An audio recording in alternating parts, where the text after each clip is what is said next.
O Lord, you have blessed my household abundantly. I offer sacrifices on behalf of my children, lest they have sinned in their hearts. May your favor be upon us always. Will the one who contends with the Almighty correct him? Let him who accuses God answer. I am unworthy. How can I reply to you? I place my hand over my mouth. I spoke once, but I have no answer. Twice, but I will say no more. Will the one who contends with the Almighty correct him? Let him who accuses God answer. I am unworthy. How can I reply to you? I place my hand over my mouth. I spoke once, but I have no answer. Twice, but I will say no more. The trials of life often seem mysterious and painful, but through them, we can find a deeper relationship with God.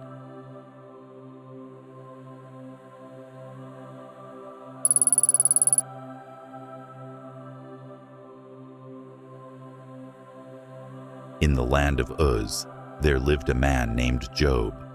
He was a man of great piety, known for his righteousness and reverence for God. He shunned evil, acted with integrity, and was greatly blessed with vast wealth. 7 sons, 3 daughters, thousands of livestock, and numerous servants. His name was spoken of with admiration across the lands. But Job's wealth was not just in his possessions. He was known for his kindness and wisdom. The poor sought his help, and the elders listened to his counsel. He ensured that justice was upheld, and the needy were provided for. Merchants traveling through Uz would speak of his generosity, and widows would bless his name. His home was a place of refuge, where travelers would find rest, and the hungry would be fed. O Lord, you have blessed my household abundantly. I offer sacrifices on behalf of my children, lest they have sinned in their hearts. May your favor be upon us always. His sons and daughters frequently gathered for feasts, enjoying the prosperity that surrounded them. Yet, Job, in his devotion, continually sought to sanctify them, ensuring that they remained in God's favor. Each morning, he rose early to offer burnt offerings on behalf of his children, believing that a pure heart before God was the greatest wealth a man could possess. Job was the epitome of righteousness. He cared for the poor, guided the lost, and stood as a beacon of faith. His name was revered among men, but far above the earth, a conversation took place that would shake Job's world to its core. In the courts of heaven, the sons of God presented themselves before the Lord, and among them was Satan. From where have you come? From roaming through the earth, walking back and forth on it, observing men and their ways. Have you considered my servant Job? There is none like him on the earth, blameless and upright, a man who fears God and shuns evil. His devotion is steadfast, his righteousness unwavering. Does Job fear God for nothing? Have you not placed a hedge around him, his household and all he owns? But stretch out your hand and strike all that he has, and surely he will curse you to your face. Very well. Everything he has is in your hands, but do not lay a hand on his person. And so, unseen forces set in motion a series of calamities that would descend upon Job, testing his faith beyond measure. One fateful day, a messenger ran breathlessly to Job, his face pale with terror. The Sabeans have attacked. They have taken your oxen and donkeys and put your servants to the sword. I alone have escaped to tell you. Before Job could process the words, another messenger arrived, his clothes singed and his breath ragged.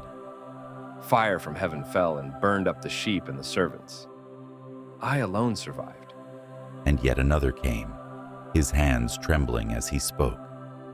The Chaldeans formed 3 raiding parties, stole your camels, and killed your servants.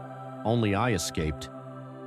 Finally, the 4th messenger fell to his knees, his face drenched in tears. Your sons and daughters were feasting in the eldest brother's house when a great wind struck from the desert. The house collapsed, and they are all dead. I alone escaped." Job fell to the ground, grief-stricken, his body shaking with sorrow. But instead of cursing, he worshipped. Naked I came from my mother's womb, and naked shall I return. The Lord gave, and the Lord has taken away. Blessed be the name of the Lord. In all this, Job did not sin by charging God with wrongdoing. His heart ached, his soul wept, but his faith endured. Once more, Satan stood before the Lord. Have you considered my servant Job? He still maintains his integrity, though you incited me against him without reason. Skin for skin, a man will give all he has for his life. Strike his flesh, and he will surely curse you. He is in your hands, but spare his life. Satan afflicted Job with painful sores from head to toe. He sat in ashes, scraping himself with a potsherd, his once proud body now frail and broken. Do you still hold fast to your integrity? Curse God and die. Shall we accept good from God and not adversity? Though his suffering was unbearable, Job did not sin. 3 friends, Eliphaz, Bildad, and Zophar, came to console Job. When they saw him from afar, they wept, tore their robes, and sat with him in silence for 7 days and nights. Why was I born? Why did I not perish at birth? My days are filled with sorrow. I have no peace, only turmoil. Consider this, Job. Who, being innocent, has ever perished? You must have sinned, for God does not punish the righteous. Your children perished because of their wrongdoing. If you are truly righteous, God will restore you. If you confess your sins, God will bless you again. Miserable comforters are you all. I am innocent, yet I suffer. Why does God allow this? Despite his agony, Job held on to a flicker of hope. I know that my Redeemer lives, and that in the end he will stand on the earth. And after my skin has been destroyed, yet in my flesh I will see God. After much debate among Job and his 3 friends, a young man named Elihu, who had remained silent, finally spoke. He had listened patiently to the wisdom of the elders, but now, with passion, he shared his perspective. I am young in years, and you are old. That is why I was hesitant to speak. But it is the spirit in a person, the breath of the Almighty, that gives them understanding. Wisdom is not found only in age, but in the inspiration of God. You claim, I am pure, I have done no wrong. Yet God finds fault with me. But I tell you, Job, God speaks in many ways, sometimes through visions, sometimes through suffering, to turn people from wrongdoing. He delivers them from destruction, enlightening them with the light of life. God does not pervert justice, nor does he abandon the righteous. I have searched for answers, but they evade me. Tell me, Elihu, why must a righteous man suffer? Can a man truly be righteous before God? Even the heavens are not pure in his sight. Who are we, mere mortals, to question his ways? Have you considered that your suffering may not be punishment, but a means of refining you, drawing you closer to the Almighty? Job pondered Elihu's words, and for the first time in many days, a glimmer of understanding broke through his despair. Yet, the weight of his suffering remained. Look at the greatness of God. He is beyond our understanding. He controls the clouds, the storm, and the lightning. He draws up the drops of water, distilling rain from the mist. Who can comprehend the spreading of his light and the thunder from his dwelling? Elihu's voice grew stronger as he described the majesty of the Almighty. Listen to his voice. He thunders with might and does wonders beyond our comprehension. Should we not trust in his wisdom, even when we do not understand? As Elihu spoke, the wind began to rise, rustling the trees. A great storm gathered in the heavens. The air grew heavy with divine power, as if the world itself held its breath for what was to come. As silence settled among them, the sky darkened, and a mighty wind arose. The earth trembled, and lightning flashed across the heavens. From the midst of the storm, the voice of the Lord resounded like thunder across the sky.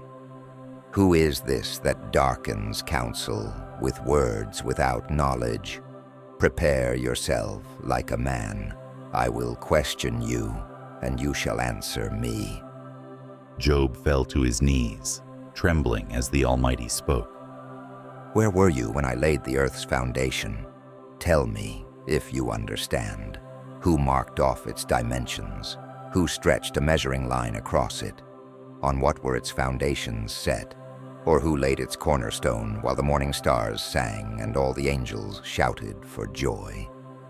Job listened, overwhelmed by the boundless wisdom of the Lord. Each question shattered his assumptions, revealing how little he truly understood of the universe. Have you explored the depths of the sea, or walked in the recesses of the deep? Have you entered the storehouses of snow, or seen the storehouses of hail? Who carves a path for the torrents of rain, and guides the thunderstorm? Can you bring forth the constellations in their seasons, or let out the bear with its cubs? The storm raged, and Job's heart pounded within him. Will the one who contends with the Almighty correct him? Let him who accuses God answer. I am unworthy. How can I reply to you? I place my hand over my mouth. I spoke once, but I have no answer. Twice, but I will say no more.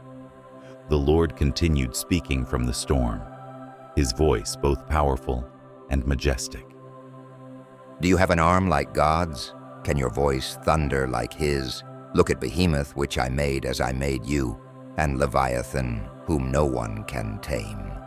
Who then is able to stand against me? Who has a claim against me that I must repay?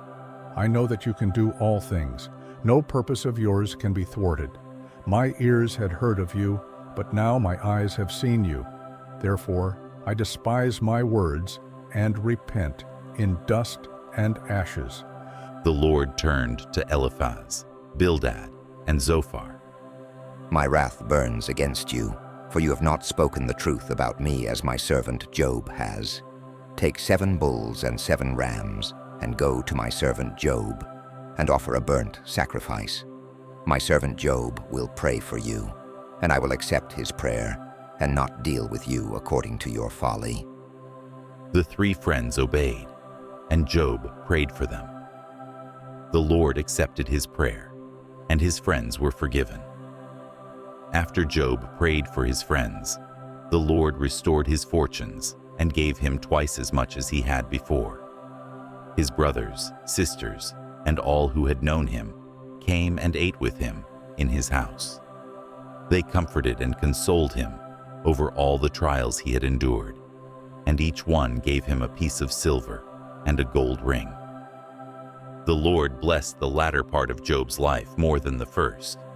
He had 14,000 sheep, 6,000 camels, 1,000 yoke of oxen, and 1,000 donkeys. He also had 7 sons and 3 daughters. My daughters shall be named Jemima, Keziah, and Keren Hapuch, and they shall inherit along with their brothers, for the Lord has blessed us beyond measure. Job lived 140 years. He saw his children and their children to the 4th generation. And so he died, old and full of years. The story of Job is one of immense suffering and ultimate redemption. He endured trials that tested his faith to the core, yet he did not turn from the Lord. In the end, his steadfastness was rewarded, and he was restored beyond measure. Let all who suffer take heart, for though we may not understand our trials, the Lord is just. In time, he will restore those who remain faithful to him. The trials of life often seem mysterious and painful, but through them, we can find a deeper relationship with God. His ways, though beyond our understanding, shape us in ways we may not immediately perceive. Our suffering, like gold refined in fire, purifies and strengthens our faith, making us vessels of His wisdom and grace. When we trust in Him through adversity, we emerge renewed, not merely restored, but transformed, prepared for the greater blessings He has in store. True faith is refined in suffering, and in the end, we see that the hand of the Almighty was always upon us, guiding us toward wisdom, endurance, and eternal peace.